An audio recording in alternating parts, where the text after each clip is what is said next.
여러분 안녕하십니까? 올해는 광복 77주년이자 윤봉길 의사의 상하의거 90주년이 되는 해입니다.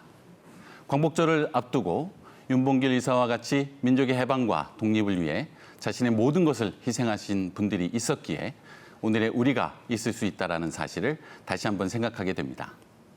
오늘 시시각각에서는 77주년을 맞는 광복절의 가치와 의미를 되새겨보고 우리 지역의 가장 대표적인 독립운동가인 윤봉길 의사의 애국정신과 지금까지 잘 알려지지 않았던 활동상에 대해 알아보는 시간을 마련했습니다.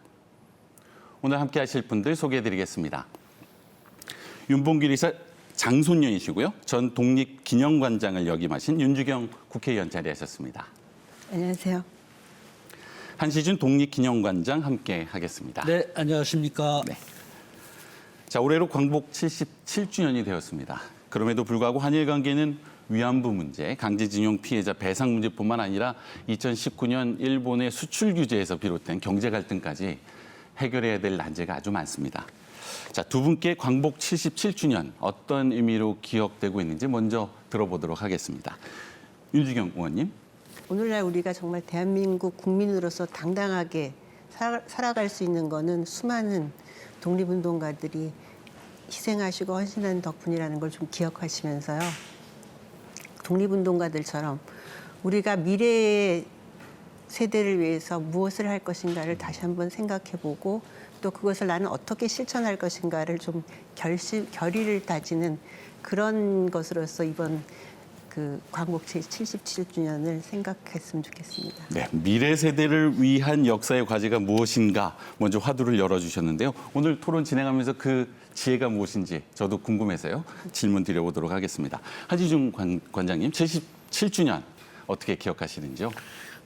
우리가 이제 매년 광복절을 맞이하는데 광복절을 맞이하는 우리 국민들의 좀 마음가짐이 중요하다고 생각해요. 광복절은 우리 민족이 엄청난 그런 자부심을 가질 수 있는 그런 계기여야 된다.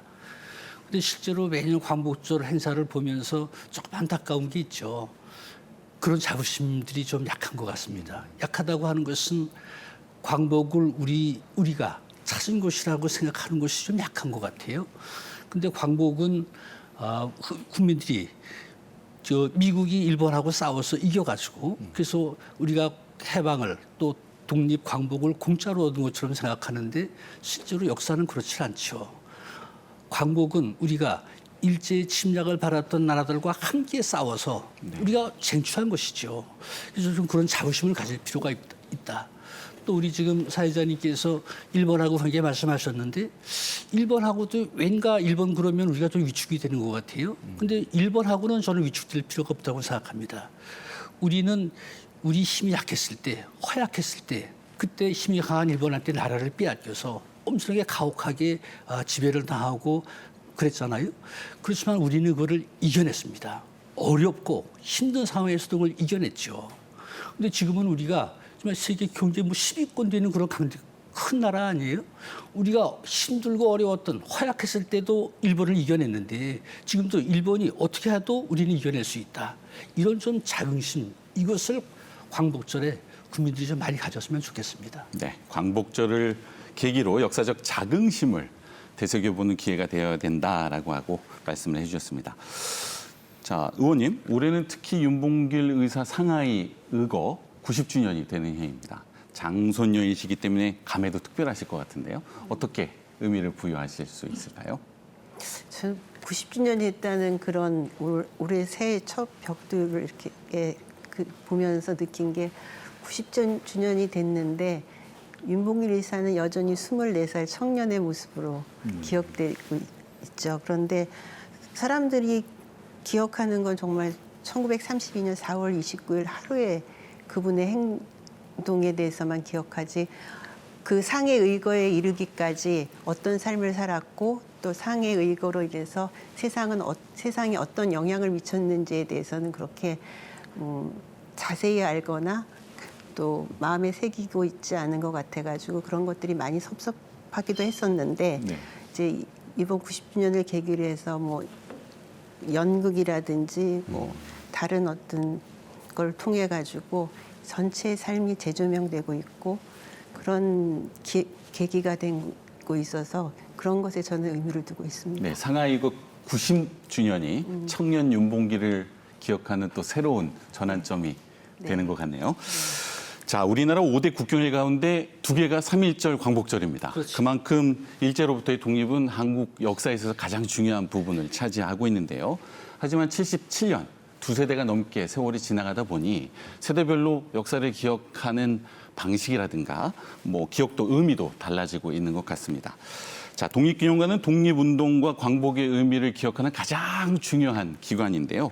한시중 관장님, 올해 77주년을 맞아서 독립기념관에서 어떤 기념 행사를 계획하고 또 진행하셨는지 질문드리겠습니다.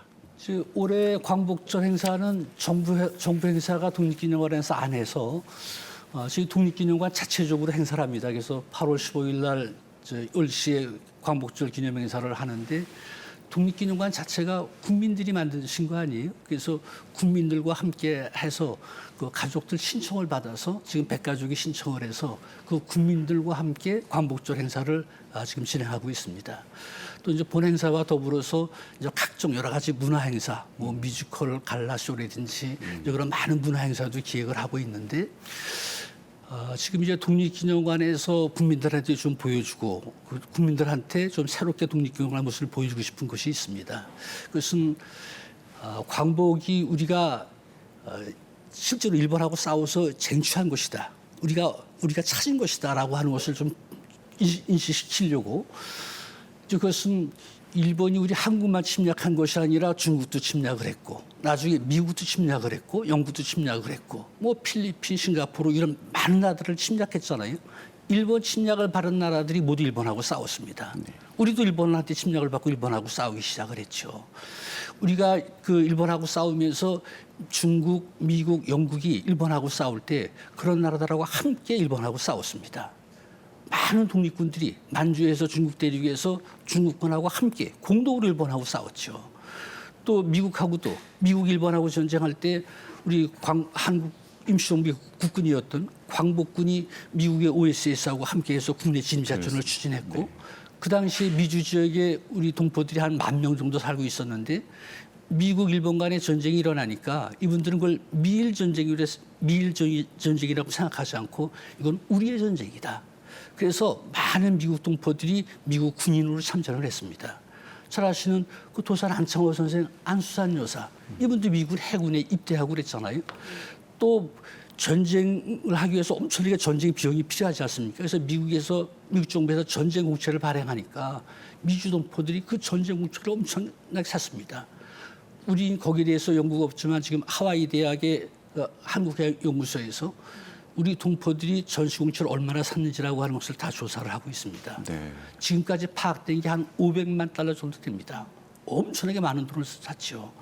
미국이 일본하고 싸울 때 우리 한국도 같이 미국하고 함께 싸웠고 미국 전쟁을 엄청나게 도왔습니다. 또 인도 버마 전선에서 그 영국이 자기네 식민지 인도 버마를 일본이 공격해 오니까 영국군이 전투를 하잖아요. 그때 광복군들이 인도 버마 전선에 가서 2년 동안 영국군하고 함께 전쟁을 했습니다. 그래서 일본이 패망한 것은 미국 이런 나라들만 아니라 우리 한국도 미국하고 같이 싸우고 있는 중국, 미국, 영국 이런 나라들하고 함께 싸워서 일본을 패망시키고 우리가 독립을 쟁취한 것이다. 그래서 이제 독립기념관에서 실제로 중국하고 함께했던 또 미국하고 함께했던 영국하고 함께했던 이런 독립운동을 다 전시를 하고 그래서 특별히 전시관 중에 하나를 연합국과 함께한 독립운동 전시관으로 지금 만들고 지금 윤주경 의원님께서도 많이 애써 주셔가지고 그 예산도 확보하고 있습니다. 네. 자, 광복절을 앞두고 시청자분들께서 꼭 독립기념관을 방문해야 할 이유에 대해서도 충분히 메시지를 전달해 주신 것 같습니다. 윤주경 의원님, 아까 청년 윤봉길 말씀해 주셨는데요. 지난 4월 29일 윤봉길 의사 상해의거 기념식을 개최하셨고요. 또 청년 윤봉길을 주제로 상하의거 90주년 토론회도 개최하신 것으로 알고 있습니다. 자, 90주년을 기념하는 올해 어떤 계획을 가지고 계신지 들어보겠습니다. 저 자신이 할 수 있는 일은 윤봉길 의사에 대해서 좀 젊은 사람들하고 같이 얘기할 수 있는 기회를 많이 갖는 게 제가 할 수 있는 일이라고 생각해서 그런 일이 뭐 요청이 오거나 그런 때 주저하지 않고 이제 얘기를 하고 있고요. 그리고 이제 뭐 독립기념관 행사에도 관심을 갖고 같이 또 보고 있고 또 기념사업회나 또 윤봉길 의사가 고향을 떠나기 전에 농촌 개몽운동을 해서 만들었던 월진회가 있는데 그 월진회에서 하는 행사들에도 관심을 갖고 있습니다. 그리고 그런 곳에서 하는 것들이 지금은 이제 역사라는 것이 우리 한신윤 관장님 같은 역사학자들이 만들어 놓은 그 연구 성과를 가지고 그걸 어떻게 국민들하고 함께 호흡할 것인가. 그래서 더 정말 마음을 울리는 것이 돼야 되잖아요. 그래서 요즘에 연극으로도 만들어지고 뮤지컬로도 만들어지고 그러죠. 그래서 그런 것들이 좀 더 활성화될 수 있도록 제가 역할을 할 수 있으면 좋지 않겠나는 그런 생각을 많이 하고 그러시네요. 있습니다. 청년 윤봉길을 기억하는 데 있어서 청년 세대, 미래 세대와 교류하고 있다라고 말씀을 해주셨습니다. 자, 1932년 4월 29일 윤봉길 의사의 상하이 의거는 독립운동사에서 가장 중요한 전환점이 되었습니다. 대전 MBC가 상하이 의거 90주년을 맞아 다큐멘터리를 제작했는데요. 먼저 관련 영상 보시고 말씀 이어가겠습니다.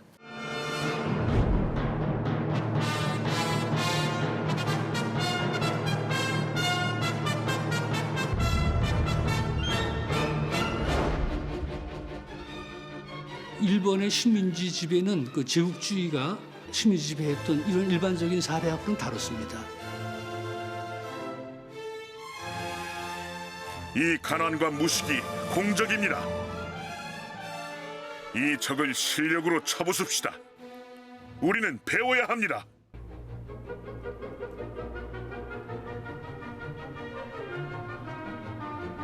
여기에 이 내용을 보면은 모든 인간이 평등하다라고 하는 자유민권 사상을 다루고 있어요. 인생은 자유의 세상을 찾는다. 사람에게는 천부의 자유가 있다. 인삼행상이라고 하는 직업은 독립운동가들이 자금을 조달하는 방편이기도 했습니다.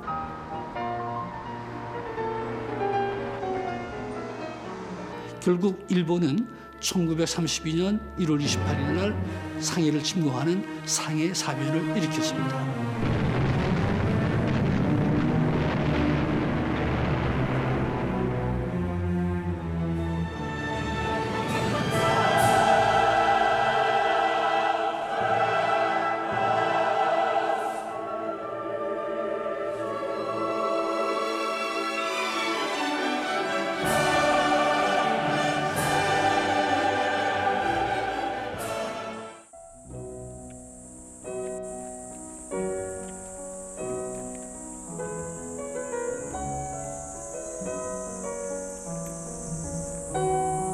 それによれば、ユン・ボンギルは、テロリストではない。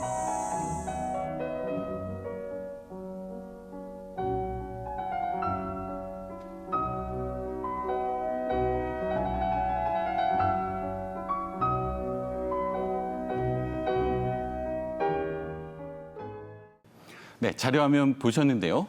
윤봉길 의사의 홍콩 공원 의거가 독립운동사에 어떤 영향을 미쳤는지 전문가신 한시준 관장님께 세부적으로 들어보겠습니다. 독립운동 할 때 여러 가지 방법이 있죠. 뭐 독립군을 조직해서 실제로 일본군하고 전투를 하는 방법도 있고, 또 하나는 이제 그런 폭탄이나 수리탄 같은 걸 가지고서 그 침략하는 원흉이나 수괴나 이런 사람들을 처단하는 방법이 있죠. 근데 대체로 약소국들이 할 수 있는 방법은, 독립군 조직해서 하는 방법은 엄청나게 많은 인원, 많은 자금이 필요하잖아요. 할 수 있는 가장 쉬운 방법이 의열투쟁입니다. 바로 이 우리 독립운동도 의열투쟁이 많았죠. 그래서 의열투쟁 중에 3대 의열투쟁으로 꼽는 것이 안중근 의사가 이토 히로부미를 처단한 의거, 또 이봉창 의사가 일왕을 처단하려고 했던 의거, 그다음에 윤봉길 의사의 홍콩 공원 의거, 이것을 우리 독립운동의 3대 의열투쟁이라고 생각합니다. 그것이 각각 의미가 있지만 윤봉길 의사의 그 의거는 뭐 윤봉길 의사 할 때 관점이 뭐 수통 폭탄을 던졌는데 뭐 도시락 폭탄을 던졌는데 이제 그것들이 많은 윤봉길 이사 그러면 그걸 떠올리잖아요. 근데 윤봉길 이사가 그건 아니라 윤봉길 이사가 의거를 해서 어떤 성과를 거뒀느냐. 그 윤봉길 의사가 던진 폭탄에 맞고 일본 육군 대장 시라카와 요시노리가 죽었습니다. 우리는 이제 일본 육군 대장을 뭐 죽었다 이렇게 알고 있지만 그 시라카와가 어떤 인물인지 잘 모르잖아요. 시라카와는 결론부터 말씀드리면 그건 일본 육군이 가장 추앙하는 상징적인 인물입니다. 이미 일본 육사를 졸업해서 만주 관동군 또 시베리아 파견군 그 총사령관을 지내서 침략에 선봉에 섰던 지휘자죠. 그리고 돌아가서는 일본 육군사관학교 교장도 하고 일본 군부 대신도 하고 그다음에 이제 다 해서 나이가 차가지고 옷을 벗었던 그런 사람입니다. 그런 사람이 1932년에 일본이 상해를 침략할 때 자기 부하들이 와서 육군하고 해군이 공격하는데 요 두 지도자가 두 지휘관들이 서로 자기 공을 세우려고 해서 잘 협조가 안 되죠. 그래서 그 작전을 제대로 수행을 못했습니다. 그 두 지휘자를 통솔할 수 있는 사람이 시라카와죠. 그래서 이미 군복을 벗었던 시라카와를 다시 육군대장 군복을 입혀서 상해로 파견해서 상해를 침공하는 최고 사령관이었습니다. 윤봉길 이사가 처단했던 그 시라카와라고 하는 사람은 일본 육군의 상징적인 그런 사람입니다. 우리가 일본 육군은 그렇지만 일본 해군의 그 야마모토 해군 제독이 있죠. 이 사람이 그 진주만 습격했던 그걸 총 지휘하고 작전을 수행했던 사람이잖아요. 그 일본의 유명한 해군 그 야마모토 이소로쿠라고. 결국 미국이 일본한테 그 진주만 습격하고 나서 태평양에서 많이 패했지 않습니까? 미국이 일본을 이기기 시작하는 것은 미국이 야마모토를 죽이고 나서입니다. 야마모토가 태평양 섬에서 비행기 타고 다니면서 작전을 지휘하는데 야마모토가 뜨면 극치 비밀리에 암호로. 근데 미군 해군에서 그 암호를 해독을 했습니다. 언제 비행기 타고 간다고 하는 걸. 그래서 그걸 정확히 폭격을 해가지고 야마모토가 죽었죠. 그러고 나서 미국이 태평양상에서 일본을 이길 수가 있었습니다. 그 해군의 야마모토 요시노리, 육군의 시라카와 대장이죠. 바로 그런 분을 처단했던 것이 윤봉길 이사입니다. 아, 그렇군요. 저도 홍콩공원 매원관에 여러 차례에 걸쳐서 방문한 바가 있었는데요. 이거는 한국의 역사일 뿐만 아니라 중국인들도 기억하는 아주 중요한 역사였습니다. 왜 중국인들이 이 윤봉길 의사의 의거를 이렇게 기억하는 계기가 되었을까요? 윤봉길 의사의 의거가 났을 때 가장 좋아했던 것이 중국 사람이었죠. 한국은 그 실정을 잘 몰랐으니까. 이제 중국이 좋아할 수밖에 없었던 것은 그 전에 31년 9월 18일 날 일본이 만주를 침략했잖아요. 그런데 중국 정부에서 그 만주가 중국 땅인데도 일본이 그걸 침략했어도 그걸 공격을 못했습니다. 전쟁은 안 했습니다. 그러니까 중국인들이 그 일본이 중국 땅을 침략했는데 그걸 전쟁을 하지 않는 것에 대해서 엄청나게 이런 반전운동, 장개석 정부에 대해서 반대운동이 일어나고 그랬었죠. 그래서 그 한일 열기가 한창 들끓었을 때입니다. 근데 더군다나 32년 1월 28일 날 일본이 상해를 침략했는데 중국 군대가 그걸 제대로 막아내지 못했잖아요. 맞습니다. 그리고 상해를 일본군한테 점령당했지 않습니까? 그 전승식을 축하하는 그 기념식장이죠. 그러니까 그 중국인들이 자기들이 풀어주지 못한, 자기들이 해결하지 못한 이것을 한국의 한 청년이 해냈다. 그래서 그건 중국에서 온 신문들이 윤봉길 의사를 대서특필해서 다루고 또 온 중국인들이 우리도 윤봉길을 본받자. 그래서 많은 글, 잡지 이런 걸 통해서 윤봉길을 세상에 알리고 그랬습니다. 항일 의식을 또 고취하는 계기가 되었군요. 그렇죠. 아울러서 장개석 정부가 우리 한국 항일 운동 단체를 지원하는 또 결정적인 또 계기로도 작동했습니다. 그렇습니다. 예. 그건 일본이 상해를 침략했을 때 중국에서 장개석 군대가 그 최정예 부대라고 최정예군 19로군을 한 30만 원 풀어가지고 막았지만 결국은 막지 못했잖아요. 참 그래가지고 상해를 점령을 당했는데 장개석으로 보면 30만 군대를 동원해서도 못 막아낸 것을 한국의 한 청년이 해낸 거지 않습니까? 그래서 중국 쪽으로서는 야 이게 한국 사람들은 한국의 독립운동은 우리가 조금만 지원해주면 엄청난 효과를 거둘 수 있겠다라고 하는 것으로 생각이 바뀌는 것이죠.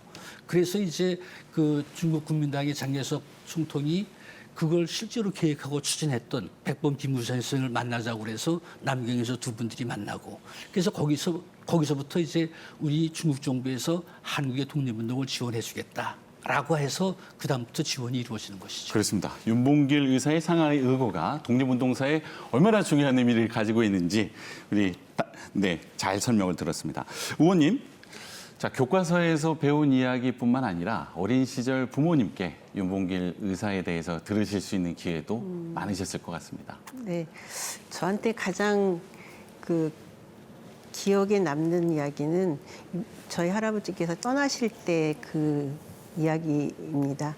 그러니까 떠나시기 전에 이제 저희 할머니한테 물 한 그릇 달라 그러면서 이제 방에서 그래서 할머니가 물을 떠서 드렸는데 그 물을 이렇게 쳐다만 보고 마시지는 않으셨다고 해요. 근데 정말 그 물그릇을 보고 떠나시기 전이니까 얼마나 많은 생각이 그 머릿속에서 왔다 갔다 하셨겠어요. 그런데 이제 그걸 그러니까 마시지 못하고 내려놓으시고는 저희 아버지를 안고는 그러셨다고 해요.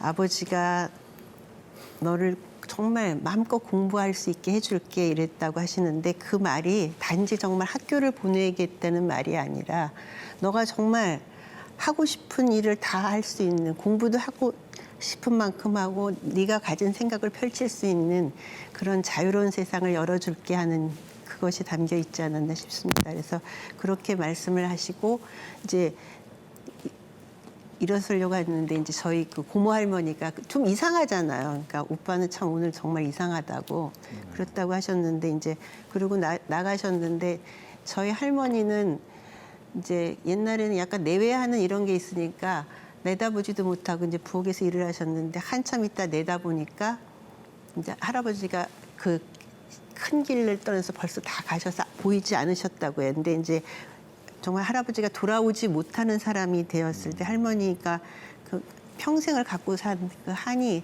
그때 나갈 때 마지막에 안녕히 다녀오세요. 그 인사 하나라도 했었으면 이렇게 그 마음이 아프지 않았을 텐데 이런 말씀을 하셨거든요. 그게 저한테는 가장 기억에 남죠. 자, 앞서 보신 윤봉길 의사의 상하이거 90주년 관련된 MBC가 제작한 다큐멘터리를 보셨는데요. 이 다큐멘터리는 광복절인 15일 날 방송될 예정입니다. 자, 한시중 관장님께서 전반적으로 감수를 해주셨고 윤주경 의원님께서도 큰 관심을 가져주셨는데요. 특별히 관심을 가지셨던 쟁점이 있으신지 한번 질문 드리겠습니다. 한시중 관장님. 저는 이제 그 윤봉길 의사의 의거 이런 걸 다루면서 좀 아쉬운 점이 있어요. 그러니까 이제 의열투쟁이잖아요. 근데 의열투쟁을 우리가 그걸 자꾸 테러라고 이제 그렇게 얘기하는 게 있죠. 의열투쟁이나 테러나 공통점이 있습니다. 그것은 폭탄이나 이런 총 같은 걸 가지고 이제 사람을 상하는 것인데 수단은 같죠. 그렇지만 의열투쟁하고 테러는 분명히 다릅니다. 그러니까 제국주의가 약소국을 침략할 때 힘없는 약소국을 침략해서 수많은 그런 학살을 벌이잖아요. 근데 그건 역사에서 제대로 안 하고 힘없는 사람이 강한 적을 상대로 해서 할 수 있는 방법이 폭탄을 가지고 하는 것인데 그건 테러라고 비하를 하죠. 근데 의열투쟁하고 테러는 분명하게 차이가 있습니다. 두 가지 면에서 한 가지는 목적에서 의열투쟁은 분명하게 내가 누구를 처단한다 목표가 분명합니다. 그래서 만일에 안중근 의사가 나는 이등만문을 죽일 거야. 그러면 정확하게 이등만문만 죽이죠. 그 옆에 있는 사람을 안 죽입니다. 그렇습니다. 윤봉길 의사도 마찬가지죠. 더 많은 사람들을 죽이려고 하면 그때 상하이 기념식에 참석했던 사람들이 한 3만 명 되는데 그 앞엔 학생들이 아니 거기다 던지면 되죠. 그런데 꼭 단상에만 던집니다. 네. 근데 테러는 누구를 목표가 없죠. 그 불특정한 다수입니다. 그래서 우리가 그 비행기를 몰고 가서 미국의 빌딩을 받아서 했던 9.11 같은 건 그건 의열투쟁이라고 그러지 않습니다. 그건 누구를 대상으로 한다고 하는 목표가 없잖아요. 그러니까 9.11 테러죠. 또 우리가 허리에다 폭약을 넣고서 뭐 버스 안이나 극장이나 사람 많이 모이는 데 가서 폭탄을 터뜨려서 많은 사람들을 상하게 한다. 그럼 누구를 죽인다고 하는 것이 없죠. 대상이 없죠. 불특정한 것이죠. 그래서 테러는 불특정한 것을 대상으로 하고 의열투쟁은 정확하게 대상이 있고 또 두 번째 차이가 있는 것은 의열투쟁은 자기가 결행하고 자기가 했다고 떳떳하게 밝힙니다. 네. 안중근 의사도 그렇고 이봉창 의사도 그렇고 윤봉길 의사도 떳떳하게 밝히죠. 예를 들면 이봉창 의사 같은 경우가 일본 천황이 지나가는데 폭탄을 던졌잖아요. 그 천황을 보기 위해서 길거리에 많은 사람들이 있고 일본 순사들이 있었습니다. 그 폭탄을 던졌는데 일본 순사가 이봉창 의사 앞에 있는 청년을 잡았어요. 그 이봉창 의사는 그냥 뒤로 도망가면 됐죠. 근데 이봉창 의사가 서서 거기서 야, 인마 그놈 아니야. 나야 나. 그래서 일본 수사가 덮쳤습니다. 이봉창 의사가 체포돼가지고 일본 경찰, 검찰로부터 한 9번 신문을 받는데 경찰이나 검찰이 꼭 빨리 잡고 신문하는 게 넌 마 왜 도망갈 수 있었는데 안 도망갔냐. 이봉창 의사가 그 사람은 아무 죄가 없고 나는 내가 일본 천황을 죽이려고 온 사람인데 떳떳하죠. 자신을 밝히죠. 근데 테러는 자기가 하고 나서도 자기가 했다고 하는 것을 밝히는 일이 없습니다. 숨깁니다. 그게 의열투쟁과 테러의 차이죠. 윤봉길 의사의 의거 이것을 테러라고 하는 것은 그건 우리 독립운동의 역사를 모독하는 거나 다름없습니다. 지금 한시중 관장님의 말씀은 윤봉길 의사의 의거를 테러리스트라고 비난하는 일본 극우 세력이 꼭 전달해서 듣도록 해야 될 말씀 같습니다. 자, 최근에는 항일운동 이외에도요, 우리 그동안 제대로 밝혀지지 않았던 윤봉길 의사의 활동에 대해서도 조명이 되고 있는데요. 어떤 활동이 있을까요? 그러니까 떠나시기 전에 그렇습니다. 그 청년 시절에 이제 정말 그 아까 저 동영상에서 나왔듯이 무지가 정말 우리의 무지가 일본 제국주의 침략보다 더 무서운 것이구나 이렇게 하시면서 그 농촌 계몽운동을 하셨죠. 그리고 정말 그 제국주의의 어떤 가장 큰 그 논점이 뭐냐면 정말 그 일본이 우리를 잘 살게 해준다고 했지만은 일본의 그 강점에 의해서 우리의 삶은 더욱 피폐해졌죠. 여기 저희 삼천리 강산에 들어와 살던 일본 사람들의 삶은 일본에서 살 때보다 더 좋은 삶이 됐지만 이 땅에 살던 우리의 그 수많은 국민들은 정말 삶이 피폐해졌죠. 그래서 바로 그 경제적으로 피폐해지는 것을 어떻게 하면 조금 더 잘 살게 할까 하는 생각으로 이제 같이 소득 증대 운동도 해보고 막 이러시죠. 그런데 이제 그것이 노력을 해도 안 되고 그야말로 그 차별이라는 게 얼마나 심해지는가를 이제 극적으로 느끼시는 게 이제 광주 학생의거하고 함흥수리조합 사건이라는 거거든요. 그걸 통해서 정말 그 함흥수리조합 사건 뉴스를 보시고 정말 이 분노를 어떻게 해결할까 하는 걸 일기에 쓰시거든요.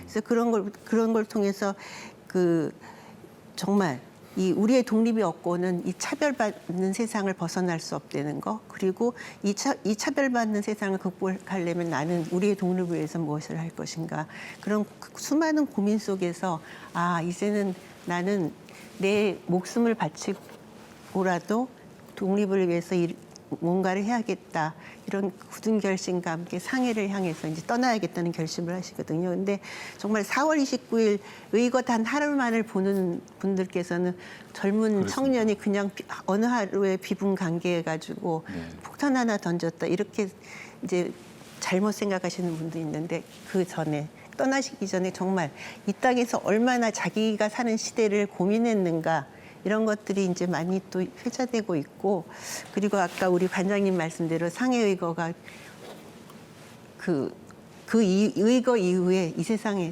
어떤 영향을 미쳤고, 그것이 지금 우리가 사는 삶, 대한민국에 어떤 또 의미를 갖는가를 또 재조명해 주시니까 그 의미가 있는 거죠. 그렇습니다. 독립운동가뿐만 아니라 농민운동가 그리고 계몽운동가로서의 청년 윤봉길에 대해서 또 말씀을 해주신 것 같습니다.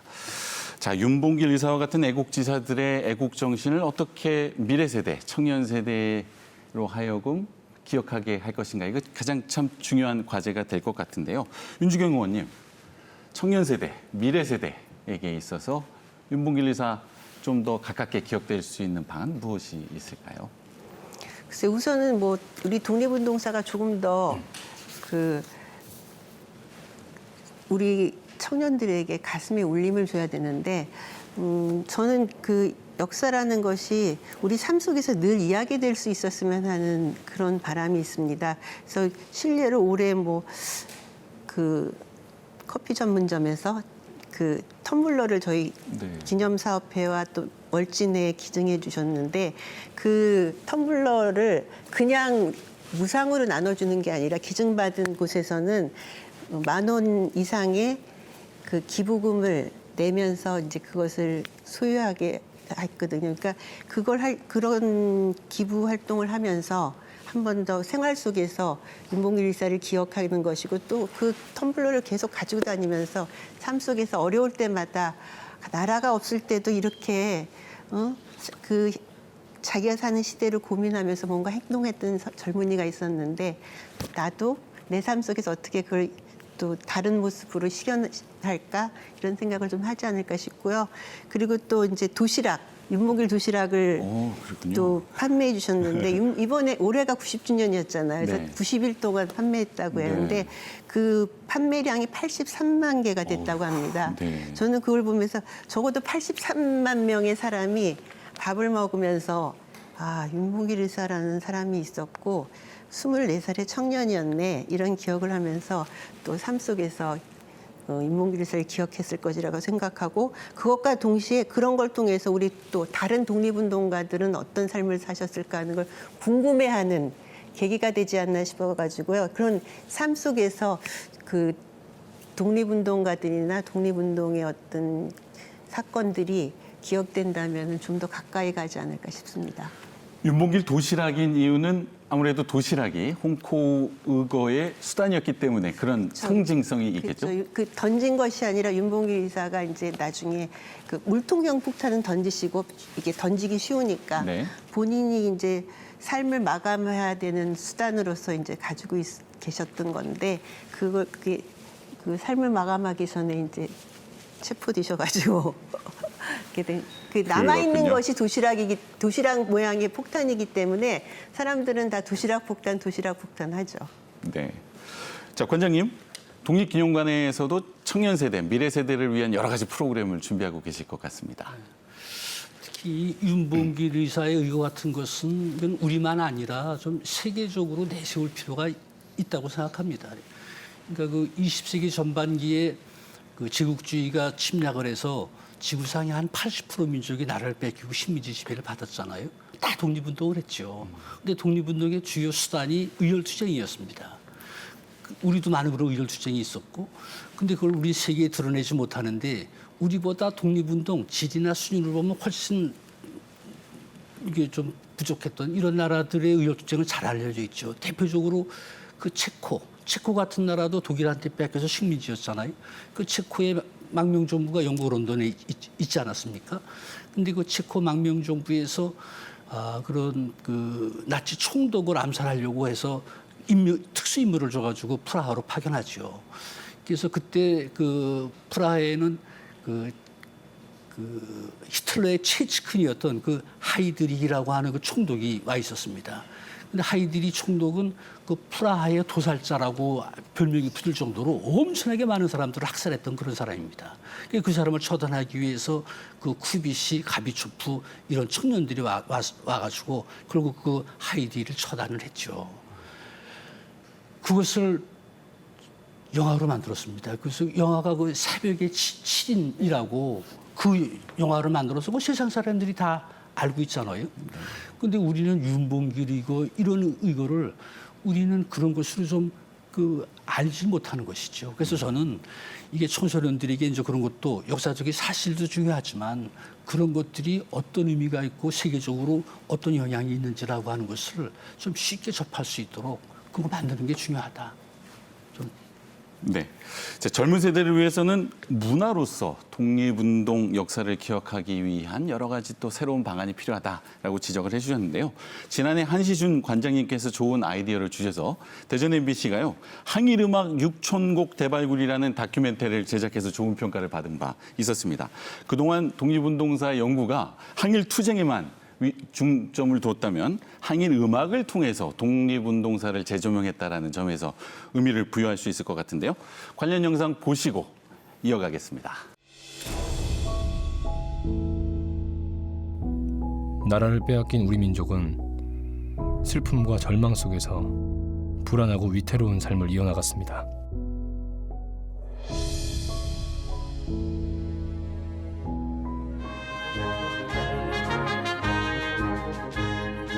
그러나 그 속에서도 우리는 노래를 잊지 않았습니다. 노래는 힘든 일상을 버티게 해주고 독립과 해방의 의지를 북돋워주는 힘이었습니다. 신대한국 독립군의 백만 용사야. 일제에 맞서는 투쟁의 현장에서 그리고 삶의 터전에서 우리 민족이 불렀던 모든 노래들, 그것을 우리는 항일음악이라고 부릅니다. 음악이라고 하는 것이 사람의 마음을 감동시키고 또 어떤 것을 크게 느끼게 하는 그런 아주 중요한 요소더라고요. 실제로 이제 저희가 독립운동을 조사하기 위해서 이런 만주 지역 같은 데 가면 독립운동가 후손들을 만나잖아요. 그러면 그분들이 자기 아버지가 불렀던 노래들을 어릴 때 들은 것던데 그걸 기억하고 노래를 불러요. 그 노래를 들으면 어떤 때는 그냥 가슴에 절절하게 와서 닿고 그 당시 그 사람들의 삶의 애환이나 가졌던 독립 의지나 이런 것들이 그 음악을 통해서 그냥 가슴에 절절히 박히죠.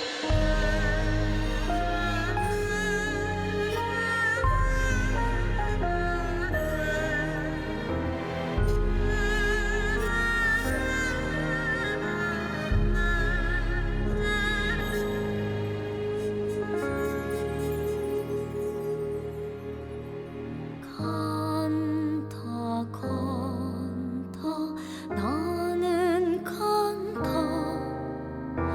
너를 두고 나는 간다 잠시 뜻을 얻어놓으라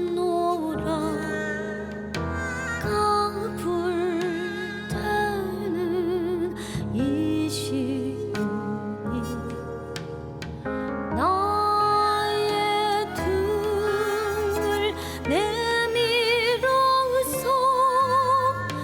너를 떠나가게 하니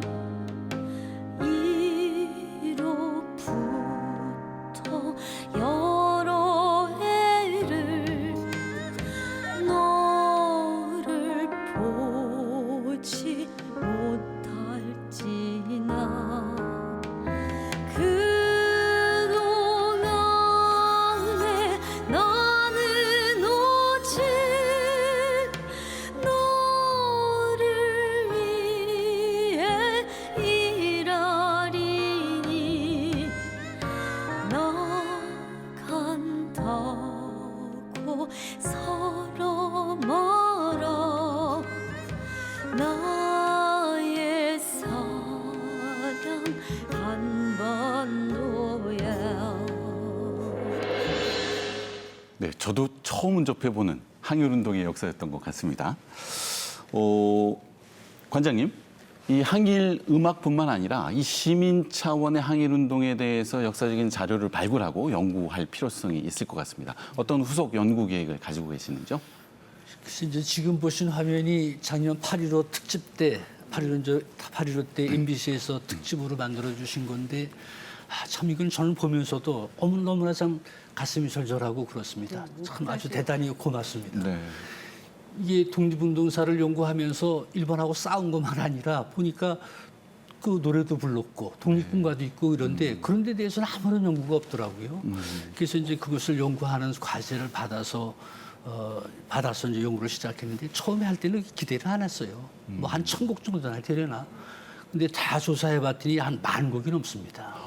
이제 그 중에서 실제로 이제 뭐 작사만 돼 있는 게 있고 곡조만 알려지고 그 제목만 알려지고 있는 것도 그렇죠. 근데 그 중에서 작사까지 확인되는 게 한 6,000곡 정도 되고 또 이 악보까지 확인할 수 있었던 것이 대략 한 1,000곡 정도 됩니다. 자료만 조사한 게 아니라 뭐 만주 이런 데 가서 노인네들 만나잖아요. 그 노인네들이 노래를 부르세요. 그 음악하는 사람들은 노래만 듣고 바로 악보를 만들더라고요. 그래서 한 1,000곡 정도를 만들었습니다. 이제 그런 성과를 거뒀는데 그걸 여기 MBC에서 작년 8.15 특집에 저렇게 아주 또 실제로 저 음악 하시는 분들한테 부르니까 또 남다르게 느껴지는데 그걸 해주셨습니다. 그래서 저는 이것이 음악만 아니라 연극도 있고 뭐 시도 있고 이제 그런 것들이 많죠. 그래서 우리가 그런 걸 발굴해서 정말 독립운동이 일본하고 싸운 것이지만 거기에 그런 독립을 향한 그런 염원, 의지 이런 것들이 노래나 시나 또 연극이나 이런 걸 통해서 어떻게 확대됐는지를 하는 것도 좀 연구를 하고 널리 알려야 될 필요가 있다 생각합니다. 그렇군요. 젊은 세대를 위한 문화로서의 독립운동의 역사를 기억하는 또 한 가지 사례가 있습니다. 밀양의 한 초등학교의 사례를 보여드릴 텐데요. 어떤 아이디어인지 준비된 영상 보시고 이어가겠습니다. 하나, 둘, 셋. 밀양의 한 초등학교에서 오케스트라 연주가 한창입니다. 매일 수업이 시작되고 끝날 때마다 교실에 울려 퍼지는 학교 종소리를 학생들이 직접 만들기 위해 석 달 동안 연습을 해왔다고 하는데요. 오늘은 마지막 녹음을 하는 날입니다. 자, 우리 오늘 연주하기로 돼 있는 곡목 알고 있나요? 네. 자, 연주하는 곡목이 뭐지요? 네, 오늘 독립군가와 밀양아리랑을 멋지게 연주해 보겠습니다.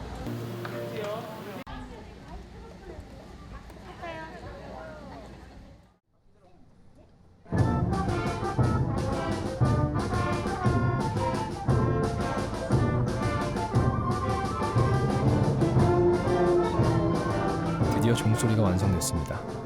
자, 그럼 완성된 종소리 한번 들어볼까요?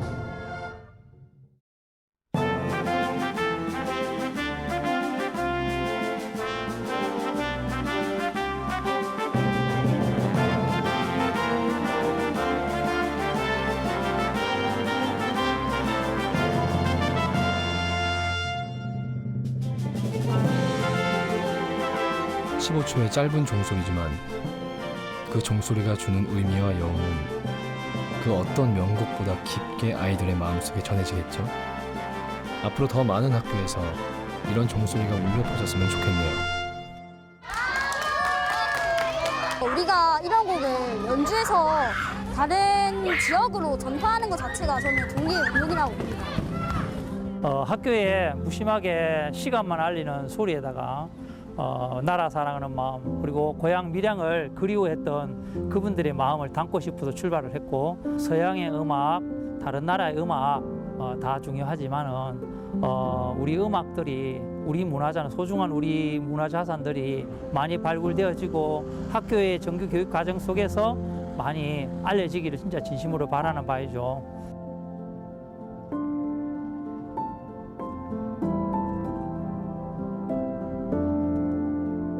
역사의 암흑기, 항일음악은 그 깜깜한 어둠 속에서도 자유와 독립의 희망을 잃지 않았던 저항과 투쟁의 기록이자 민족 정신의 정수가 담긴 소중한 유산입니다.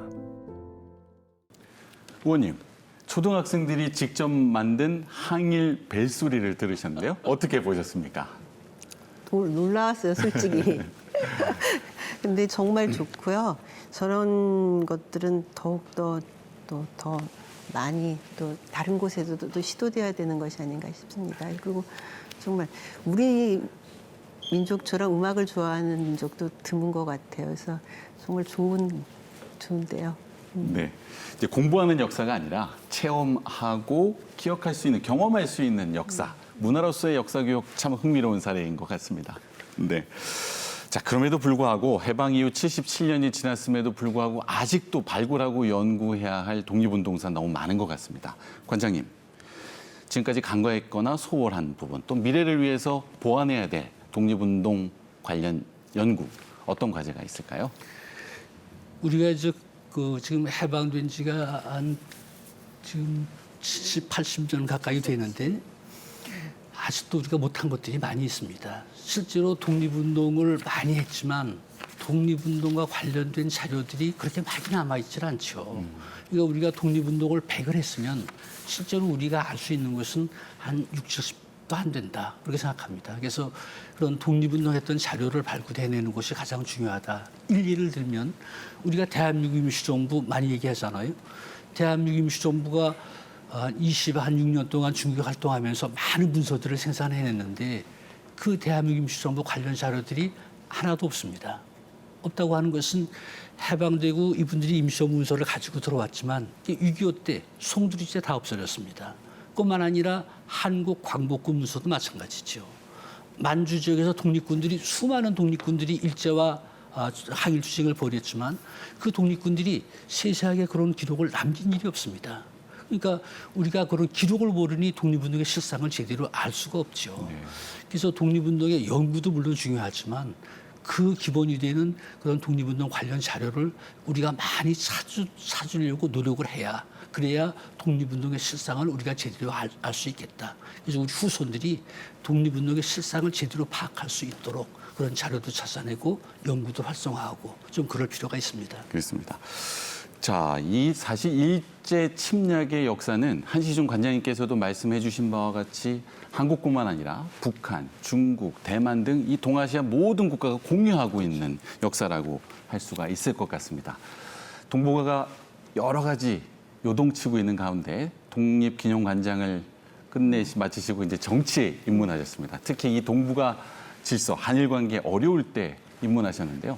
이 동북아 평화를 위한 독립운동사 연구, 어떤 과제가 있을 것이라고 평가하시는지요? 지금 아마 우리 독립운동사 연구에서 가장 큰 문제는 연구자들이 줄어들고 있다는 것이죠. 우리 관장님 세대에 계시는 연구자들이 보면 한 몇 년 후에 거의 다 정년퇴직 하시거든요.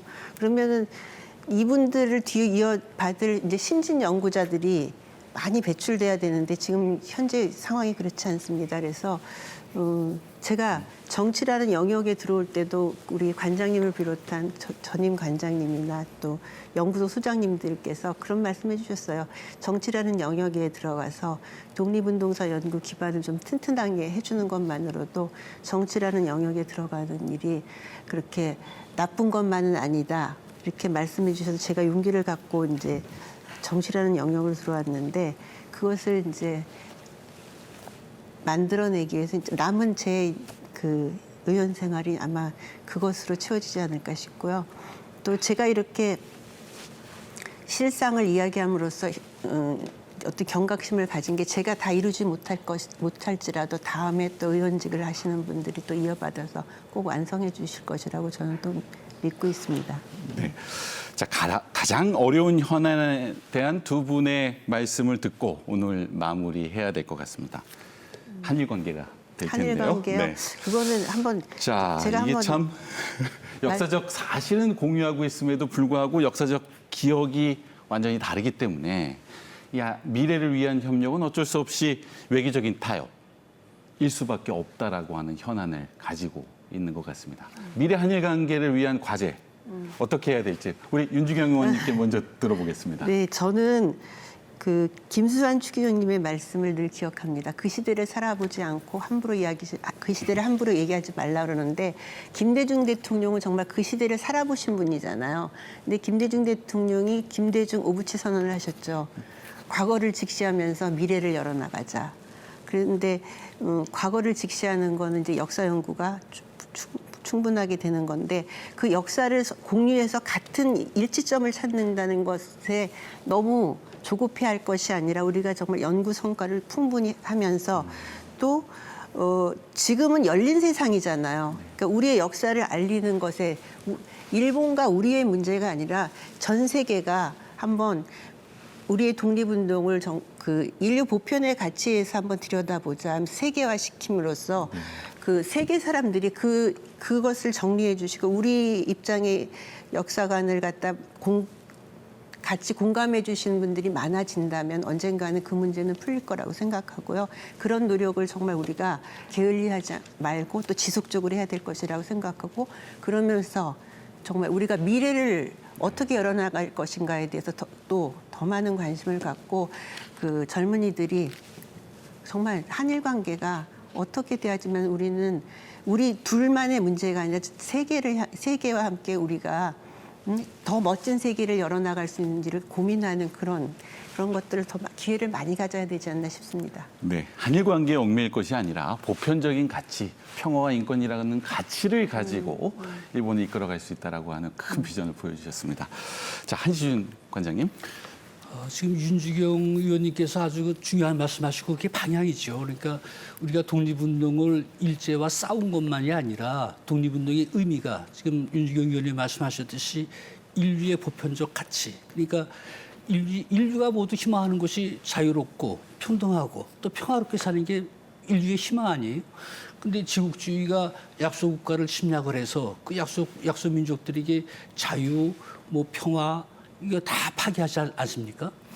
바로 이게 일본 제국주의가 한국만 아니라 동아시아 일대를 다 침략을 해서 동아시아 일대의 모든 민족들이 일지로 해서 그런 자유나 평화 다 짓밟혔죠. 그래서 그걸 찾기 위한 것이 바로 독립운동이다. 그래서 지금 윤주경 의원님 중요하게 말씀하신 인류의 보편적 가치를 찾기 위한 것이 독립운동이다. 근데 우리만 그런 것이 아니라 중국을 비롯해서 동아시아 많은 나라들 심지어는 미국, 영국까지도 일본한테 침략을 당하지 않았습니까? 그 나라들이 다 그런 것을 자유, 평등, 평화 다 뺏기고 그걸 찾기 위해서 일본하고 싸운 것이다. 그래서 우리 한국도 그런 인류의 보편적 가치를 위해서 그걸 지키기 위해서 싸운 여러 나라들과 함께 일본하고 싸웠다라고 하는 사실도 중요하고 또 함께 일본하고 싸웠던 그 인류의 보편적 가치를 지키기 위해서 일본하고 싸웠던 나라들과 이걸 공동으로 연구를 해서 20세기 전반기에 일제가 그러한 짓을 저질렀지만 우리 많은 나라들이 서로 연합해서 그걸 지켜냈다라고 하는 것을 연구를 하고 앞으로 동아시아의 평화, 넓게는 세계 평화를 위해서 이제 일본이 과거에 있었던 일을 그는 절대로 잊어서는 안 되고 꼭 반성하도록 우리만 하는 것이 아니라 그런 나라들과 함께해서 일본한테 그걸 요구를 해야 된다고 생각합니다. 네, 감사합니다. 자, 지금까지 77주년을 맞는 광복절의 역사적 의미와 또 독립운동가들의 숭고한 희생 정신을 되새겨보는 시간을 가졌습니다. 오늘 두 분의 말씀을 통해 올해 광복절이 역사를 올바르게 기억하는 것과 함께 미래를 위한 역사의 과제에 대해서 생각해 볼 수 있는 시간이 된 것 같습니다. 대전 MBC 시시각각 오늘은 여기까지입니다. 함께해 주신 시청자 여러분 감사합니다.